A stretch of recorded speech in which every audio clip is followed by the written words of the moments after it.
ಮಾಡಿದ್ದಾನೆ. ಅದು ಎಲ್ಲೋ ಒಂದ್ ಕಡೆಗೆ ನಮಗೆ ಆ ಸಮಸ್ಯೆಯನ್ನು ಪರಿಹಾರ ಮಾಡ್ಕೊಳಕ್ ಆಗ್ತಾ ಇಲ್ಲ. ನಮಗೆ ಬೇರೆ ಬೇರೆಯವ್ರನ್ನ ಸಹಕಾರ ತಗೊಂಡು ಮಾಡಬೇಕು ಅಂತ ಹೇಳ್ತೀವಿ, ಆದ್ರೆ ಅಲ್ಲೆಲ್ಲೋ ಒಂದ್ ಕಡೆಗೆ ನಮಗೆ ಅವರಿಗೆ ಕೊಡಬೇಕಾದಂಥ ಫೆಸಿಲಿಟೀಸ್ ಕೊಡೋಕ್ಕೂ ನಮಗೆ ಅವಕಾಶ ಆಗ್ತಾ ಇದೆ. ಸೊ ಇದ್ರ ಬಗ್ಗೆ ಗಂಭೀರವಾಗಿ ತಾವು ಯೋಚನೆ ಮಾಡಬೇಕು ಅಂತ ನನಗೆ ಅನ್ಸುತ್ತೆ.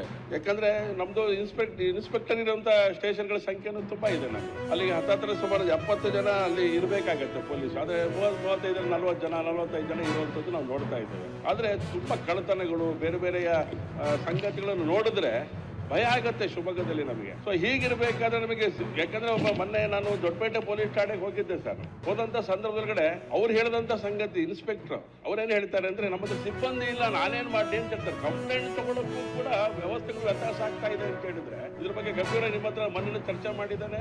ಸಂಬಂಧಪಟ್ಟಂತ ಅಧಿಕಾರಿಗಳು ಕೂಡ ಶಿವಮೊಗ್ಗ ನಗರಕ್ಕೆ ಬಂದು ಹೋಗಿದ್ದಾರೆ. ಒಟ್ಟಾರೆ ಶಿವಮೊಗ್ಗದ ವ್ಯವಸ್ಥೆ, ಶಿವಮೊಗ್ಗ ಜಿಲ್ಲೆಯ ವ್ಯವಸ್ಥೆ, ಭದ್ರಾವತಿ ಎಂದು ದೇವರೇ ಕಾಪಾಡಬೇಕು ನಮಗೆ. ಶಿವಮೊಗ್ಗ ನಗರದ ಜೊತೆಗೆ ಭದ್ರಾವತಿ ಹತ್ತಿರ ಹೊಂದ್ಕೊಂಡಿರುವಂತ ಒಂದು ನಗರ. ಪರಿಸ್ಥಿತಿ ಹೀಗಿದೆ ಸರ್. ಇದನ್ನು ಗಂಭೀರವಾಗಿ ನೀವು ಸ್ವೀಕಾರ ಮಾಡಿದ್ರೆ, ಆಮೇಲೆ ಕಮಿಷನರೇಟ್ ಆಫೀಸ್ ಅವಶ್ಯಕತೆ ಇದೆ ಅಂತ ಹೇಳಿ ನಿಮ್ಮ ಹತ್ರ ಚರ್ಚೆ ಮಾಡಿದ್ದೆ ನಾನು ಹೋದ ವರ್ಷ ಚರ್ಚೆ